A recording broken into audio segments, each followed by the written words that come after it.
So I got a message today from one of my faithful followers, and he said, Doc, it would be a great idea for you to explain what you are doing in surgery with a diagram. So I got this little gift I got from the Brazilian Society on Weight Loss Surgery.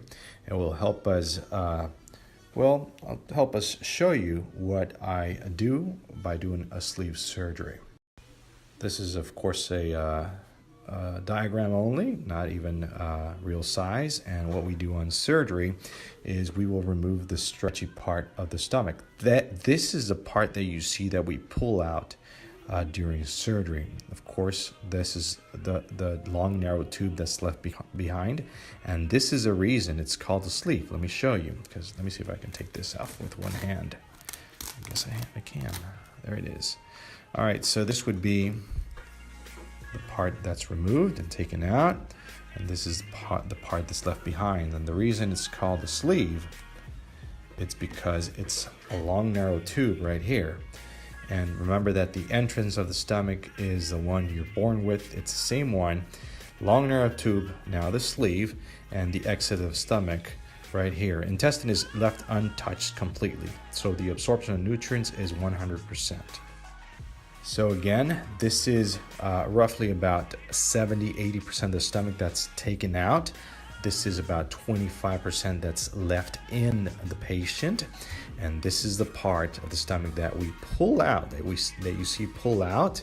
And then, of course, we have a little fun with it, and we fill it up with a lot of water and see the real capacity of the stomach. That's part of that's part of the pictures that you see, where we fill up the stomachs with water. We used to fill them up with some air, but now water, and you see them really big along with the ruler. Also, some people ask about when we pull this part of the stomach out, there is some air released, and some people freak out. It's like, what's that air that the sound it makes? Well, remember that the abdomen, we fill up the abdomen, not the stomach, the abdomen, we fill it up with some air. Because without the air, we wouldn't have a space to work with. So we create this space, we create a roof, so we can go in with the camera and look at all the structures. That gas is CO2, and the reason I put my finger right after the surgical piece is removed out of the abdomen is because then I have to pump in a whole bunch of air again. So I clog up the air, so that way it's much quicker to finish off the procedure. So that is why it makes that air that makes the sound when we pull that piece out, and you can hear the right away of the air leaking out through that incision. The gas is completely released after we're done with the procedure. That gas is not left inside the patient, of course.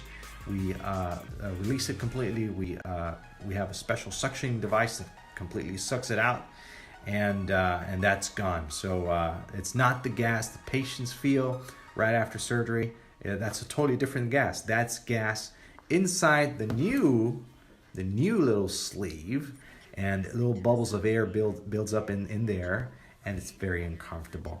Very easy to manage with pain medication, but it's not actually the air that we pump into the patient's tummy. Make sense?